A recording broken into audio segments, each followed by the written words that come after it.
So we are recording tonight, and if you're looking to re-watch this in the future, we upload all of our recordings to the Reading League Wisconsin YouTube channel.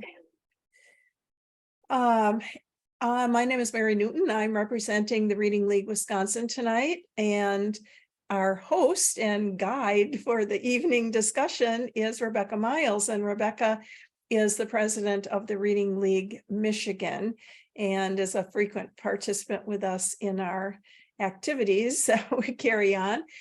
So I'm just gonna let her get started, and as the meeting goes on, I'll post a link in the chat for you to request a certificate of attendance if you want one of those.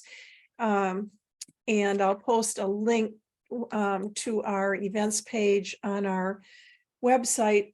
So if you're interested in any of our upcoming activities, that you'll have a place to go to get information and registration materials. So with that, I'm just going to turn it over to Rebecca.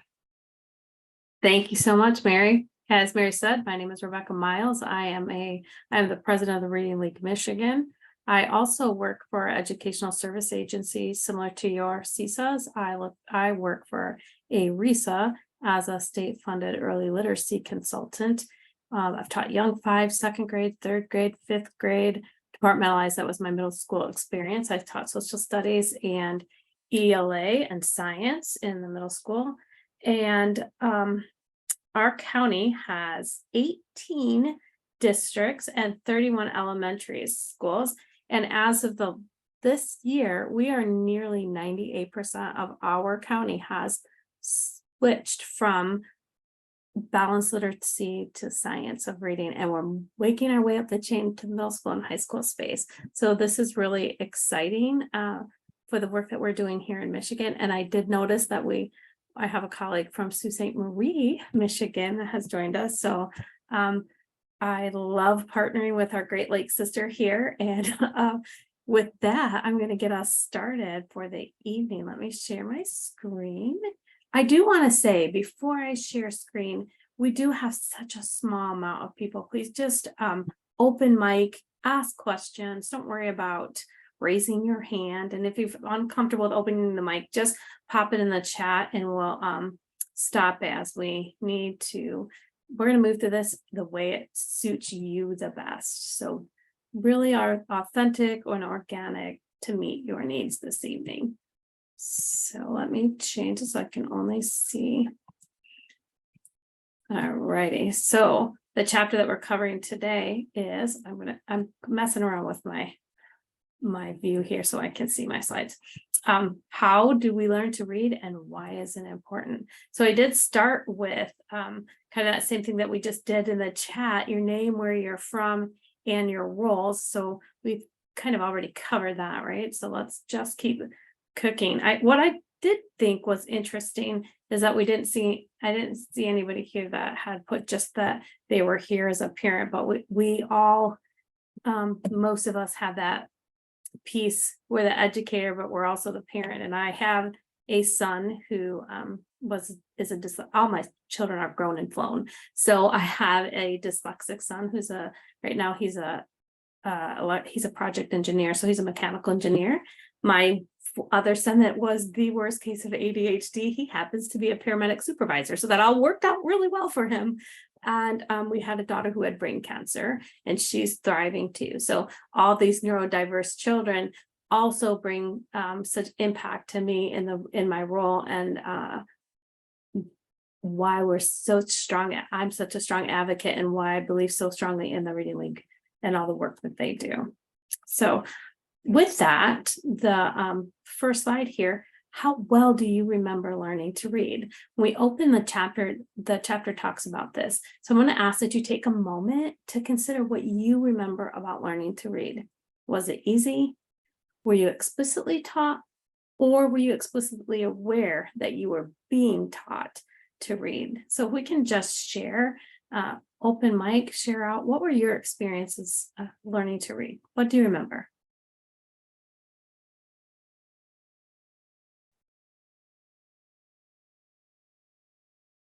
If not, I do remember learning how to read. It was in kindergarten and it was back in the 1950s, ancient days. And everything was look-say method. So the Dick and Jane type books where words were just repeated over and over. The way I learned how to read something was the long word in the text. And the pictures very closely matched the text. And how I went beyond that to learn really how to read was, I think, through spelling, because we started in first grade to have, we had spelling lists each week. And when I look back on it, they were all very much followed a phonics scope and sequence. And I'm sure that I really learned more how to read through spelling than I did through the reading instruction. thank you for sharing. Anyone else willing to share? I think I shared this in our last session, but I don't have like much memory of how I learned to read. But I do remember being put in a special bus outside of the school because I couldn't follow everybody else and I couldn't hear the words properly with my hearing aid and things like that. So that's one thing that stuck in my head when this came up at this chapter again, was that picture of that little van that I had to go in outside of school. Thank you. Anyone else? I think I learned like Mary did with the words like See Jane Run and those books. I very clearly can remember that. The other thing that sticks in my mind was when we finished our classroom reading, we got to go to the library. So if you were a quick reader, you got to have more time in the library. And if you were a child who needed more time, you needed more help from the teacher, you got significantly less time in the library, which is just almost counterintuitive to how it should be, because I have to believe that those kids learned to not like the library or didn't get the same kind. They for sure did not have the same kind of opportunity that I did. They just had to run in and grab a book. I got to look at all the books and pick one out. And I can remember that as something, as being a little kid and thinking how unfair that system was. Oh, that's so interesting. Yeah. Casey put in the chat that she remembers the worksheets where you mapped pictures with the letters and flashcards that she didn't know, and having 3 seconds to name the word on the card and how much anxiety it provoked in her. And I do remember the worksheets too. Amy said she remembered all the phonics workbooks. I do too, that were different colors for different grades, the red plaid workbooks, green plaid workbooks, and then we were put into different groups. You know, and that calls to mind, I had to move schools. I was in the suburbs of Chicago, and the public school I was not thriving in. So my parents moved me to a private school for a short period of time before we moved to Michigan. And the SRA reading cards, you know, you'd go and you read the section, the colored section, and answer all the questions. So I feel like somewhere here I'm struggling to read, and I don't remember how I learned to read, but I just remember I was going to work my way through that box of books. And I remember there being lots of conversation about how Becky couldn't read. So I don't know how I learned, but I do remember the worksheet. So I wonder if somewhere along that way, someone started explicitly teaching me with worksheets. Anyone else? You're muted, Miss Mary. I see that Tammy put in the chat that she remembers the letter people. She must be about my daughter's age, because I remember the letter people in my kids' classes, you know, and they were pretty much taught a letter of the week, and they did a lot of different activities with those letters. And when it was the letter that your name started with, you got to wear a special necklace with your letter on it. It was, you know, it was better than what I had, I will say. One thing I do remember that was good about, I think what we did in reading was that we were encouraged to take our books home. Didn't stay in the classroom. We took our books home, and we were just encouraged to read those to everybody. And I took a bus to school. I remember getting off the bus and I went by about 6 houses from the bus stop to my house, and there'd always be moms outside waiting, for their kids to come home. And I just stop and read my book to everybody. And I'm sure that, I got a lot of practice. Yeah. And I think just by looking at the words that much, and, it kind of helped me figure out the code on my own, and with the help of my spelling activities. But I do think sometimes these days, there just isn't enough practice at actual, time spent reading. And I thought that was one good thing that we did. Very good. Thank you so much for sharing, everyone. We'll move into, this is a quote from the book, page 51. The capacity of the human brain to decode written text at astonishing speeds is in a sense miraculous. In fact, we've become unconscious of the process taking place in our own minds. This has led to a number of unfortunate assumptions on the part of educators as to what is really going on when we read. And those intuitive but erroneous assumptions have been responsible for reading failure of millions of children. This massive reading failure has then been explained away by convenient, but again, scientifically unsupported concepts of reading failure as a disability within the child instead of a problem with the teaching. So given your experience, thinking of that quote, how would you answer this question? So you think about our secondary students, our middle and high students, are those that are reading primarily struggling readers, are they primarily victims of dysteachia rather than being learning disabled? So dysteachia is they haven't been taught correctly. What do you think about that in your experience?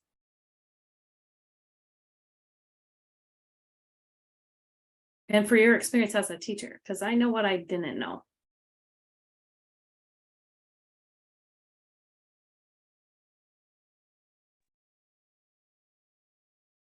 I think that oftentimes kids aren't taught how to read the different subject materials.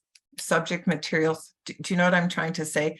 I think that they need to be taught, this is how you read scientific writing, and this is how you read literature. And I think that's part of the problem at the secondary level. But I think I just talked over someone else, and I apologize. No, that's okay. It's going to happen. We're going to be a little organic this way. And what you're referencing is disciplinary literacy, right? How to read like a historian, how to read like a scientist. And that is a skill that comes to mind once we're really a strong reader. So when we're already a struggling reader, we're in the secondary space and have to know all the different ways to read with across the disciplines. Now we have such complexity of problems. Who might else want to add to that question? Some feedback. What is your experience? I think it's kind of both. Some students truly have that learning disability and they just need that extra. But I think sometimes some of them do fall victim, especially when they come up to the secondary, which is where I'm teaching. But I think sometimes we just keep pushing through. Okay, we touched on that. Let's just keep going and going and going. So yeah, I think that's maybe why some get left behind, is because we just keep pushing forward, no matter what. Anyone else? I've definitely seen the tendency to label quite quickly and with little data behind it. And I think that's definitely sparked, and especially at the secondary level or upper elementary, where you made that transition from learning to read to reading to learn. And I've seen the devastating effects it's had on the student, because then it's that something's wrong with me. And it's also can just be a label and something that they utilize as like a, why would I bother trying? Because obviously there's just something that's wrong with me. And I just think many times it could be simpler than that. And there's gaps that students have that have been compounded over time. But I've definitely personally seen, again, that tendency to label quickly and without thinking of other reasons behind things.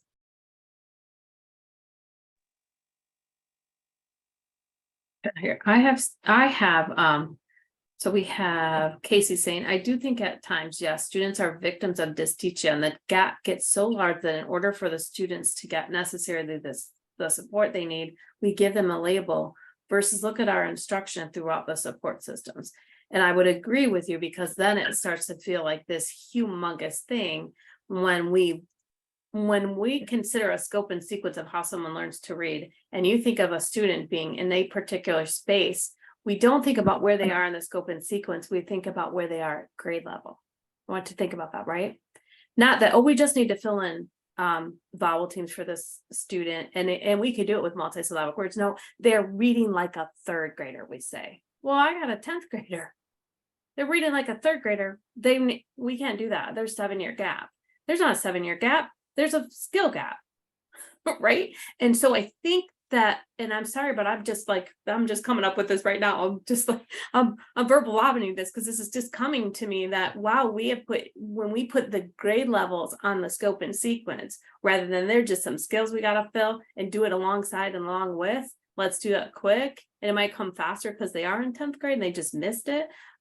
It becomes overwhelming because we're thinking 4th grade, 5th grade, 6th grade, 7th grade, 8th grade, 9th grade, we got to fill in. No, you don't. We got these skills to fill in. And I see a lot of this because I've had some pretty humble school psychologists and teacher consultants in our RESA. That's how they all work as a diagnostic team in my RESA. And they've brought me assessments, and they're so frustrated because they don't know whether it's instruction or whether it's a learning disability, because there's a point at which it's not clear. And if we're not clear, should we label or should we teach? Right. So that really, this comes back to that first question. When it's so intuitive, it seems intuitive, right? That we just learned how to read because we can't tell you how we learned how to read. Then it seems as if our students are learning disabled because it did not come to them. And they the analogy was learning how to drive, right? You don't think about every step anymore. It's so motoric for you, right? You just move right through it. So the next part in the our reading, they broke down the English orthography. So I'm wondering, I'm going to walk through this a little bit for those of you that don't have this history, but could you give me a thumbs up, thumbs down sort of response? I'm going to try to see everybody.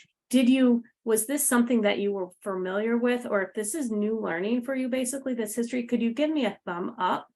If it's not new, kind of a thumb down, either with the reactions or physically. A little bit. Okay. So we kind of have a mixed group. So we'll just go over this relatively quickly. And while we're doing this, I'd like you to consider something. As I'm walking through this history, do you think this is something that would be helpful for students in the secondary ed to understand or not? Okay, so orthography, just in case you need some vocabulary support, that's the way in which spoken language is represented in written code. So very brief history is that our the original written language was Anglo-Saxon or Old English, which that language is more accurately represented than our current language. Our current language has an influence of Latin and French, and that shifted the language over time. And the Great Vowel Shift resulted in pronunciation shifts, yet many spellings remained intact. They were not represented with the shift. I'm struggling with my thing here. It's in my way. So I want to come back. I move that too quickly. I am fascinated by this myself, and I think it seems a bit complex, but do you think that it's reasonable to share this understanding with our students to understand why it's complex, or the students that you are dealing with? What do you think? Too much information or useful information? I just think it's incredibly useful information and gives them something to hang on to. And I've never been a classroom teacher. I was a tutor for about 20 years and had a lot of secondary level students. I also have a dyslexic son that I basically ended up educating. But what I found was that this is what helped them. You know, whenever I was teaching anything, I would always try to find if there was an explanation of why something was spelled this way versus that way. Why is that? And, you know, it helped them remember and understand why things look the way they do. Otherwise, it's just, then you get into really living out that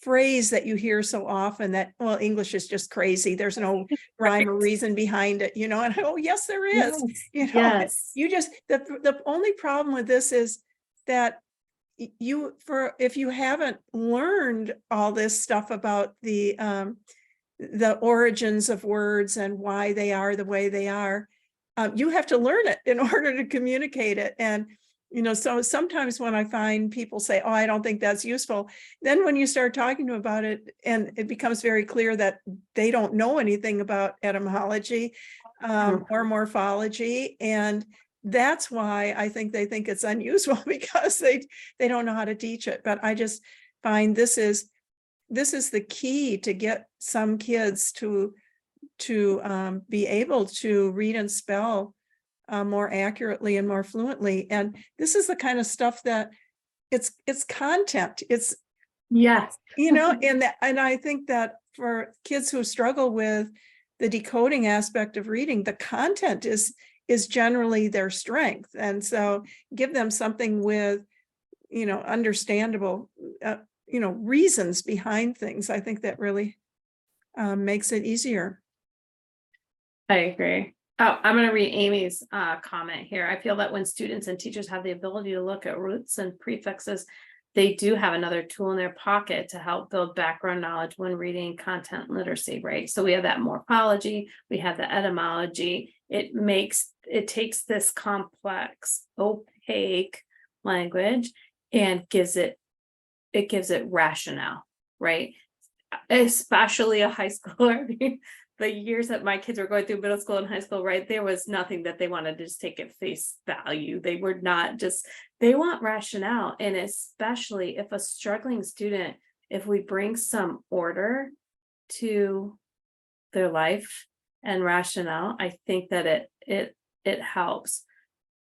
Who else wanted to comment? I think we had a couple other open mics there. Anyone else?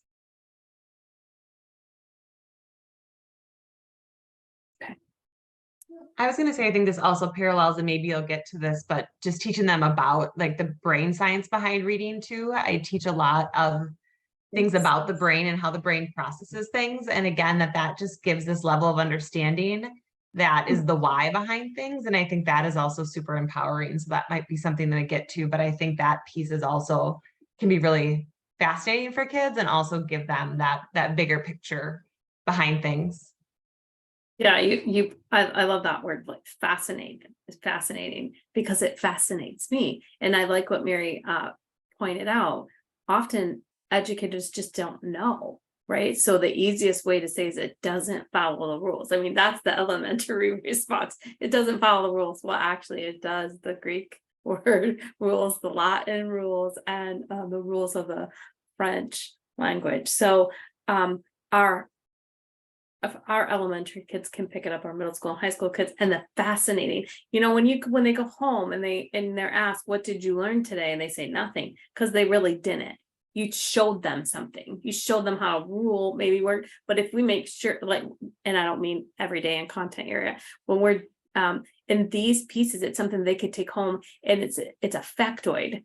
Right. I learned some French today. I know some Latin. This is so I think kids are fascinated with things like that. So I like the way you stated that, Becky.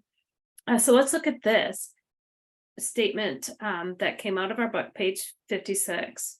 Once children understand that there are various ways for a sound to be represented by letters, it's simply a matter of learning the different ways. In other words, I think that should have been a comma. Most of the confusion around spelling and decoding English orthography comes from the ways we have attempted to teach it. It's too complex for rules. It's much more amenable to teaching in terms of simple facts. So this is spelled this way because it comes from French origin, and this is right.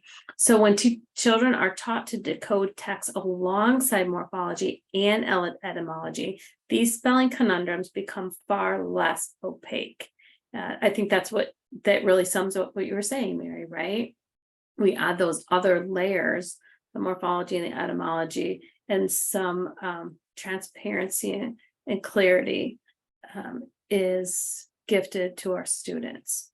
Another thing that I think is important to remember is sometimes they'll say, oh yeah, they'll help those kids that have a reading disability, you know, maybe you want to do that in special education, but kids who learn how to read easily, they're fascinated by this too. Yes. I remember sitting at my kitchen table working with my youngest son who was dyslexic and, you know, teaching him some of these kinds of things. And my other kids would be wandering by. They were anywhere from 5 to 10 years older than he was. And they were good readers, but they didn't know any of this. And oh, that's really interesting. Why didn't we ever learn that? You know, and so I think that we could infuse a lot more of this at tier 1 and help all kids stay a little more with the program rather than saying, oh yeah, well, we'll leave that up to the special ed teacher to do that later. Yeah, and in that previous comment, when children are taught to decode text, that takes you all the way back, right? When we're using the word decode, that should be happening alongside morphology and etymology, just like you said, Mary. It should be infused all along the way. It's not instruction for closing gaps. It's just instruction, right? Tier 1, absolutely necessary instruction. So as we wrap up this piece about orthography and complex text, this is a statement that really came in the front of this, but I just want you to read that and any response that you have to that.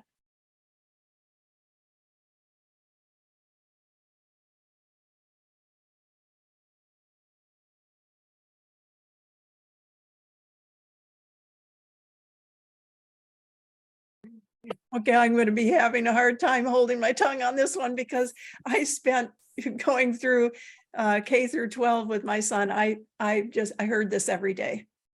And it just drives me crazy. Just absolutely drives me crazy. So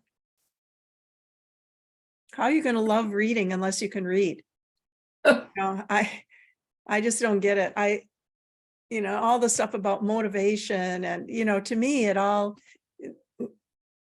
all works from, you know, learn what you're doing so you gain confidence and that gives you, get some success, and that gives you motivation, and that helps you love to read, rather than saying, oh, we got to find that book that they're going to love to read because it's got a cool character in it, and then everything else is going to follow that. So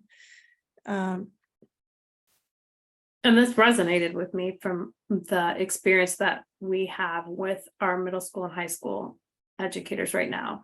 There's just this push that if they get the right novel, or we have this community around a novel, how many times am I going to be able to say novel? Because novel, that's all that we hear. And often the choice is related to something the teacher just really, really loves to teach and thinks the kids will love it. So it all comes from this great space, but we're using the word love, right?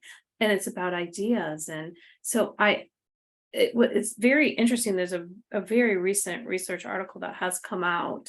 I call it the Joy of Reading article. So I shouldn't be calling it that. They actually has a name and a researcher, but I was like so vindicated when I saw that the research has shown that skills come before motivation, not the other way around. There's actually zero impact of motivation on skill, zero.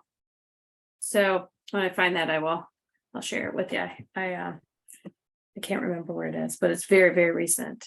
So one thing I wonder about that's related to this. I mean, even from some of our most respected reading scientists.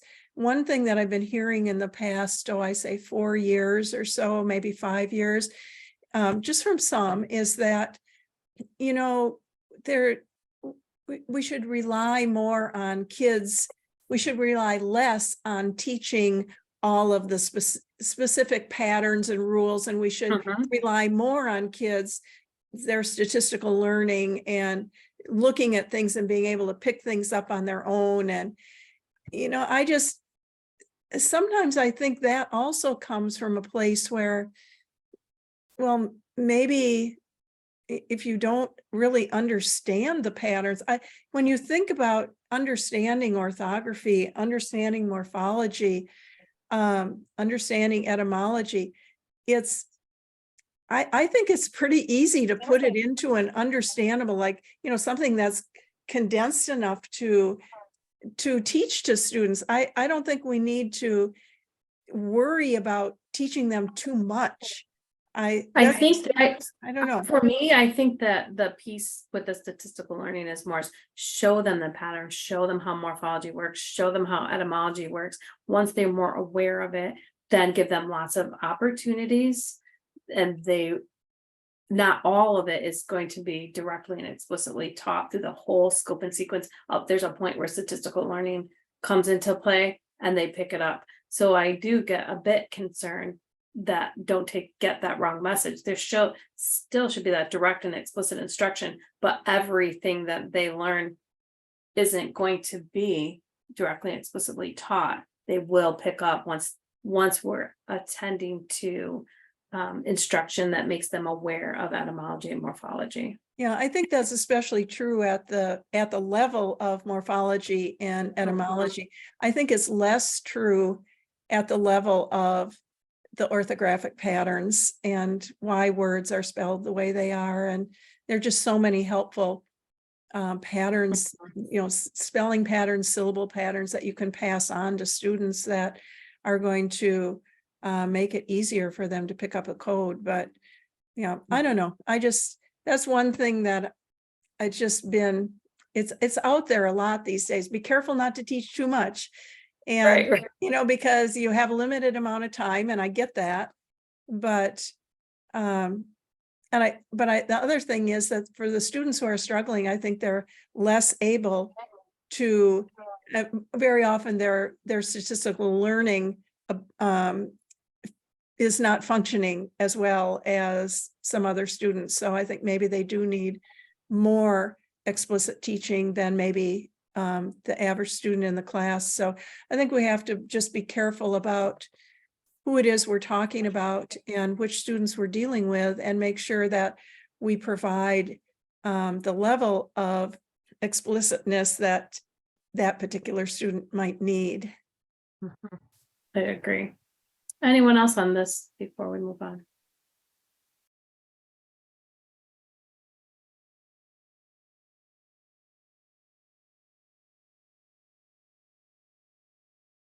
Nicole says, I agree, they need the skill to enjoy reading and read, but at the secondary level, you also do have to find the genre or topic that the student likes in order to get them to I think she means read. Am I hearing you wrong, that the buy-in is wrong? Help me with that, Nicole. What do you mean by that? So I heard you guys, say that you hate when people say, oh, well, we need to find what the student will read. Like, so if I have a student, let me just give an example. One of my high school regular teachers will say, well, I want them to read in this right now. And I'll be like, well, if we want this child that's struggling to read already to read a book report book, we may have to find one that they will enjoy. They will so maybe they'll relate to, or so maybe I would find a basketball book for one of my students that enjoys basketball, because otherwise she's not going to read. Am I hearing that wrong, or am I kind of? No, we don't want to take that out. So you're right. It's that. Oh, okay. it's that plus.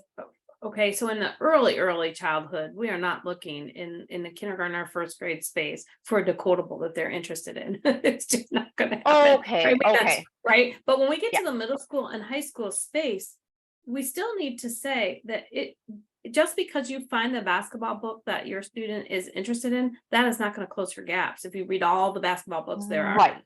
Right, there Yes, needs to okay. be, you need to find that skill gap, but in years past. And in some other arenas, the mindset is give them a book they shall read. If they find the right book and they Got it. fall in love with reading, reading will come. Okay, it's kind of like that Okay. baseball movie, right? And no, but you're Yeah. right. You're right. Once they start accessing the code and they're able to, my middle school students, I took them down to the elementary school library to give them access to books they could actually read. And we handled it in a very appropriate way that they had mature books at the high end, Yeah. but there's no way they were able to access what we had in our middle school, high school library. So yes. So Okay. yeah. I thank just you wanted for to make that sure I clarification. understood that. You Okay, don't thank start you. from we don't start from the love, we start from finding the gaps and trying our best to fill them and then looking for areas of high interest. Right. And Yes. as I'm filling those gaps with, things that I actually need to fill those gaps, I can extra would be things that they're Mhm. interested in. Okay, thank you. Yes, very Sometimes good. it just gives them, it makes it more likely that they'll expend the effort that they need to learn what they need to fill the gaps. If they have, Yeah. if they have something in front of them that they really want to find out about, but just having a book that's on a topic that they like, just that alone is not going to teach them how to read. So I think we all understand that. And Okay, I'm just making sure. I'm like, well, that's what I would do for like a book report book or a free Yes. time read, or so I was like, wait a minute. Thank And you.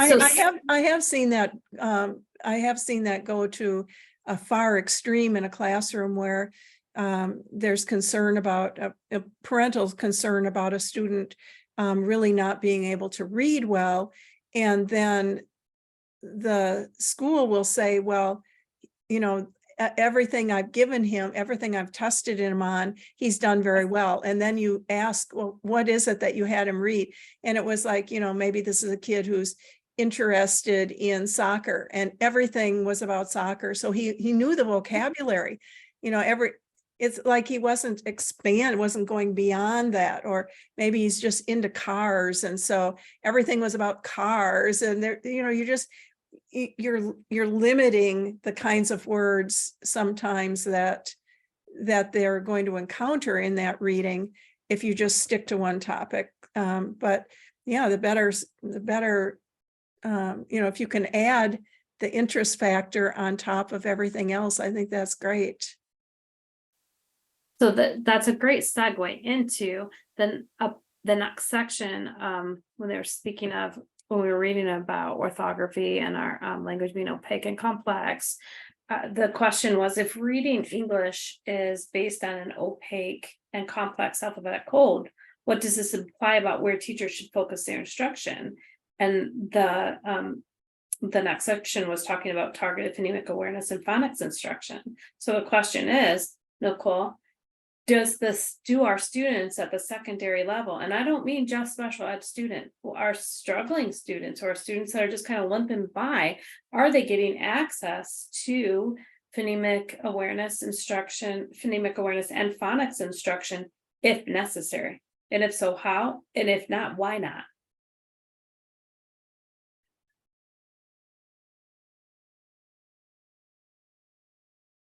Yes, in my case, they are getting that. Okay, and your special ed is what I heard. Yeah, I am special ed. Yep. So they do get pulled out for interventions specifically for those skill gaps. And some of them are going back to the decoding and things like that. Anyone else? What is your experience with our secondary students that might have these gaps? Do they have access to phonemic awareness and phonics instruction? And I'm wondering, especially for our students that in both our students that have already qualified for special ed and those that have not. I find this to be a big frustration because there are teachers that I work with who will readily identify this is the skill that's missing, but then they are reluctant to provide that instruction because they say, well, the student won't engage with it because it's too babyish, or, there's no way to get them to interact, with this because it's too simple, etc. And I just always challenge them on that. I taught, middle school, and I did basic phonemic awareness instruction with 8th graders who were thrilled to be able to finally understand how to read. And so I try to challenge that, but I come across that perception all the time. And I used to think that maybe it was because people really didn't buy into the idea that that's the lagging skill that we need to teach, or maybe they didn't feel confident in how to teach it. But I'm not sure if that is really the case, or if they as adults are uncomfortable giving that kind of instruction to a student that age. Like if they feel like it's not going to work. I don't know. I don't know if other people have experienced that, but that to me is a big frustration. Like, you acknowledge this is the skill that's missing, but you're unwilling to do it because of what you think is the perception that the student's going to have about that type of instruction. Can anybody add to that or have a similar? I've never met a secondary student who is struggling in reading who wasn't absolutely thrilled to get that foundational instruction so that they could move forward.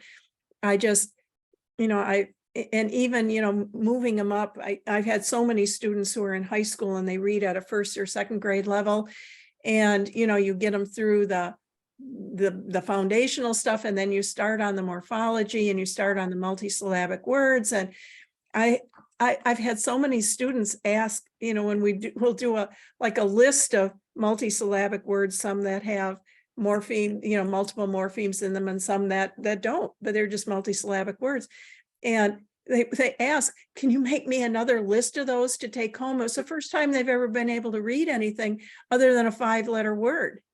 Or I went to an IEP meeting with one of my high school students, and he was still in special ed, and sat next to the special ed teacher, who said, yeah, I don't know what he's doing, but he's got this procedure he's following on these long words now, and I mean, he was at the beginning, so he was like underlining vowels, and he was splitting things into syllables. He was circling suffixes and prefixes, but he was reading the words. He said, yeah, he seems to have some kind of strategy for that now. And I said, yeah, it's, I'm just teaching him the structure of the language so that he can move forward. And you have to be careful about choosing your materials and making sure that you don't have things that have babyish pictures in them, but there are materials out there that you can use that are acceptable. And so I've just never found that. I've never met a student who, if they might balk a little bit in the first week or two, because they just feel that they're never going to get it anyway, and why bother? But once they start seeing that success, I just see buy-in. I'm gonna go to the chat because let's make sure I'm at the right one. So the largest barrier I see is I'm missing one though. I'm gonna go up there. Tammy says, Nicole says, Tammy, I find that they're not willing to help fill the gaps because that's not my job. That's your job as a special education teacher. And I think, let's add to it, I'm not equipped. I don't feel equipped. Like Tammy said, I don't know how. P.S. I don't know anything about etymology. I might know a little bit of morphology, but I didn't even realize that's called morphology because I call them prefixes and affixes, right? Roots and bases. What are you talking about? And then Casey says the largest barrier I see in secondary schools is the master schedule to allow opportunities for students to get extra support and the skill and or will of secondary teachers to incorporate. Agreed. The master schedule. as a coach, the very first thing I do with schools, I summit and we look at master schedules. There's multiple issues with master schedules. And I also wonder about if we could be better about inclusion and teaching and supporting in real time. And how can we, you talked about a routine, right? Basically, Anita Archer's routine of how we attack multisyllabic words. Everyone could benefit from them. You could have word of the day. Everyone's walking through it. It could be part of your vocabulary. There's a way to infuse this in all that we do.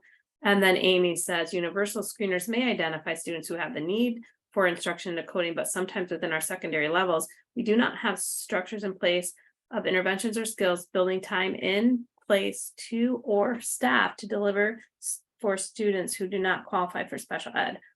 Agreed. We're going to get to that. We're kind of running slow on time, short on time. So I'm going to go to this next selection. I'm not going to, let's look. Oh, is that going to let me?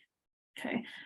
This was a really quick video that I won't play about the Matthew effect. So the next section of our reading was about vocabulary and language structure, language acquisition, and how everything kind of, it all hinges on each other, right? So that's that Matthew effect. Our kids that are weak readers, they're going to get poorer and poorer because they're not having access to text, and through the text is where we really pick up those Greek and or the Latin roots, not the Greek. The Greek is our content area, but that just text level reading is where they're gonna pick up the magnitude of the vocabulary. The less they read, the less vocabulary they get, the less exposure they have to academic language structures, and it just becomes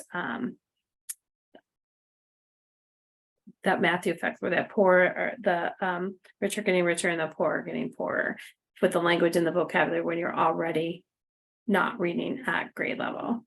Do you have a link for that video, Rebecca?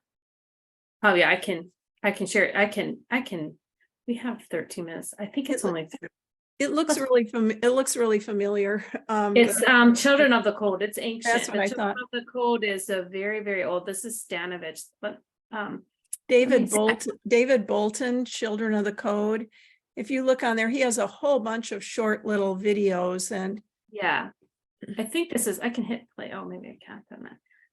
Why is that not letting it play? It's only 3 minutes. Let's run it super quick. yeah, with Keith Stanovich talking. Yeah. Mhm, yeah.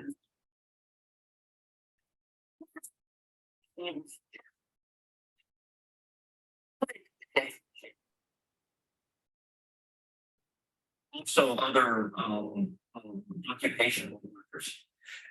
And then I spoke for third ambulance from Walton, and it is specifically.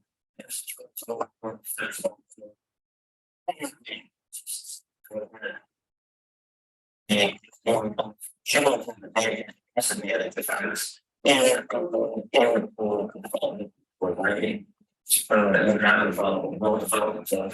representations as and some or less with the code.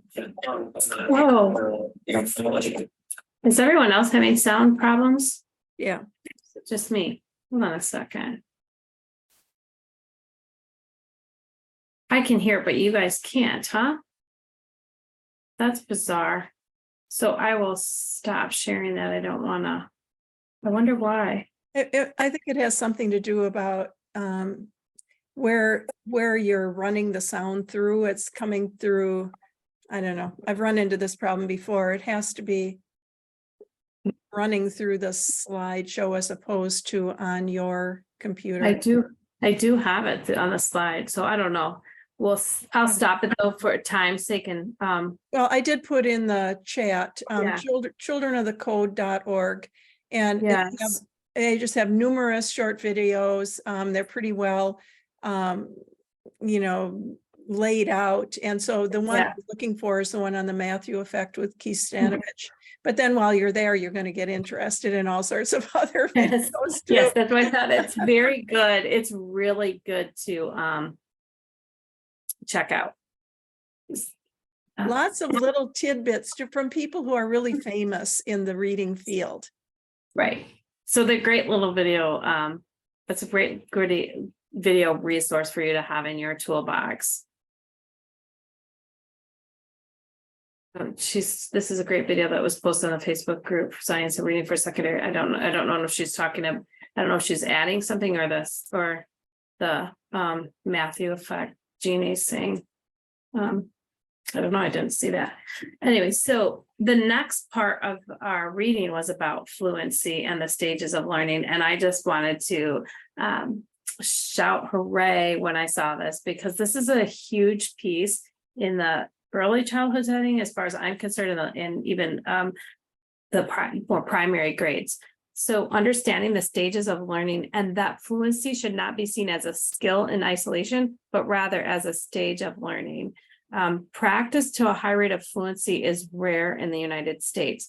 So we decide that we measure for mastery. So a few items, they can do it, we move on, but there's not this interleaved practice where we're going back and practicing for consolidation to the point of high accuracy and fluency. So the stages of learning are number one, acquisition, not being able to perform accurately. Number two, accuracy, you're performing slowly but accurately. Often we stop there, they can do it, we're going to move on. Now, it doesn't mean that we should just stick in this space until they're totally fluent. We do want to move on for time's sake, but we've got to keep that interleaved practice where they're getting a lot of practice with skills so that they can perform them accurately. And I love this language, perform accurately and at a socially valid and useful rate. If you can decode a multisyllabic word, but it takes you a good minute and a half to work it through, it's not very successful as far as being socially valid or useful. So I just was so thrilled with the way this was stated. And then that leads to retention, the ability to retain in long-term memory over an extended period of time.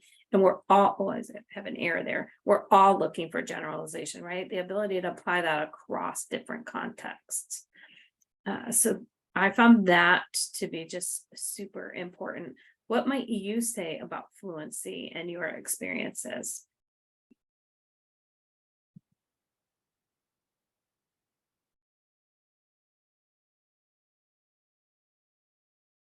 Yeah, like the learning to drive example to better understand the stages of learning. Yes, I did too. I thought that was super helpful. Plus the photo.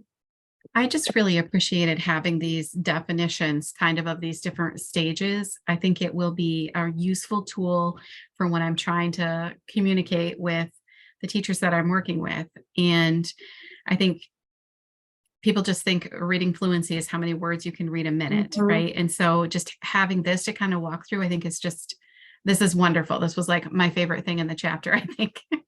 I love it too. Claude Goldenberg speaks to it in a recent Amplify podcast too, that I thought was super helpful. But what I was thinking and wondering, Tammy, I wonder if it can be a nice rubric for kids too. Where are you at?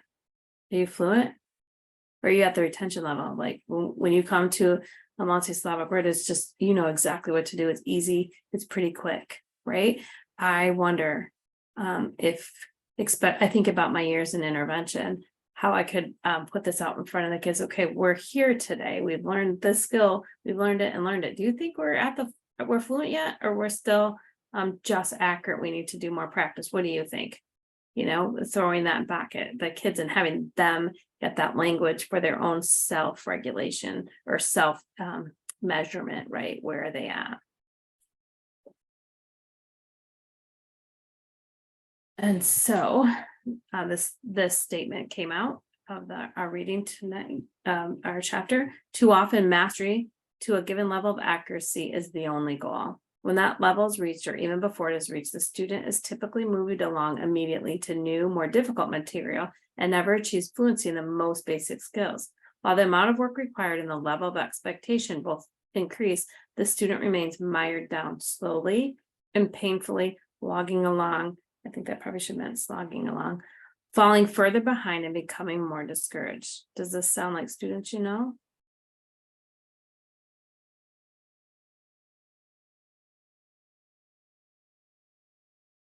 And then I want to move on because I want to share some successes. Who knows Julia Butcher Brown? I'm massacring her maiden name if she sees this. I've included a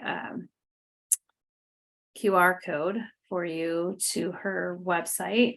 No Time to Waste Structured Literacy for Young Adults. If you look at the data there, 65% of their students with IEP who completed the program and then were reevaluated for eligibility exited special ed entirely. P.S. Many of them went from IEPs to AP. So this is a school in Vermont. She put a structured literacy class in it. It tells you over here the classes were typically 50 to 45 minutes, 4 times a week, just like all their other classes at their high school, middle school. And 90% of their students with IEPs who completed the program were then reevaluated for eligibility, did not qualify with an SLD in reading or writing specific skills. 90%. Her story is everywhere. Right now you look her up and you can probably find where she's presenting. I have that QR code to show when she's presenting. She doesn't record because there's a lot of intimate things about the kids and the kids speak, and it is. I went to see her part 2 at Mount St. Joseph just this last month in June, and it's not groundbreaking, guys. It's a class. It's a structured literacy class, and they teach the kids how to read, teach them with structured literacy. They use great appropriate type of words. She walks through I can't remember, Barton Wilson scope and sequence. And then at the same time, they read really, really good books and do some community work. And like they worked through the book Broken, and they visited nursing home across the street and built community with those folks. And then here's another story, a secondary MTSS implementation, one school's journey. And they tell you step by step what they did and what they did across the school. This is a Michigan school, right in my back door. There's a QR here also of a recording at the Reading League Michigan, and their whole story, what they do. And then in the comments section underneath, there's lots of links of resources and materials. So it can be done. And we are near the end of the time, but what didn't we cover? Is there any last minute questions, conundrums, connections you want to make? And I will put up, where's the, okay, I made the slide. I'm flipping through it. Now I don't see the slide that I thought I created for your attendance. Did you pop it in the chat, Mary? Yeah, I put it in the chat. It's in there multiple times, and Okay. I just saw that slide pop up, but Where did it go? Maybe it's all, on my end. I don't know, I don't see it. It should- right there. Is that? Oh, I see. You know why I can't see it? Because your faces are over it. Okay, there you go. Right. Well, if nobody has any burning questions, if you do, please unmute and just shout them out. But I want to thank Rebecca for a really nice leadership role in our discussion of this chapter. And thanks for all the participation that you all provided, because it just made it that much more interesting. I love to hear people's personal perspectives on some of these questions that are really important. So I put a little link in the chat also, if you're interested in our upcoming events. The next meeting of this book study will be next Tuesday evening. And then we have the beginning of our virtual series. We run a virtual series every year, approximately once a month. And all those events are free. And August 3rd, we start out with talking about districts who are moving from balanced literacy to structured literacy, trying to learn about the science of reading and what's all involved. And we have 3 people from our chapter who will be leading that discussion, who all have experience with turning district, making that movement in districts. And then September 12th, we have Stephanie Staller is coming on to talk about how tier 1 instruction is risk reduction, which will be very interesting. And then October 14th, we start our occasional, and yes, anybody can join in any of these things. Okay, they're all open. And just go to our website and they're all listed on there. Our Teachers Lounge, which runs on some Saturdays during the year, that's a chance for you to bring your questions and issues and have them discussed. So that begins on Saturday, October 14th.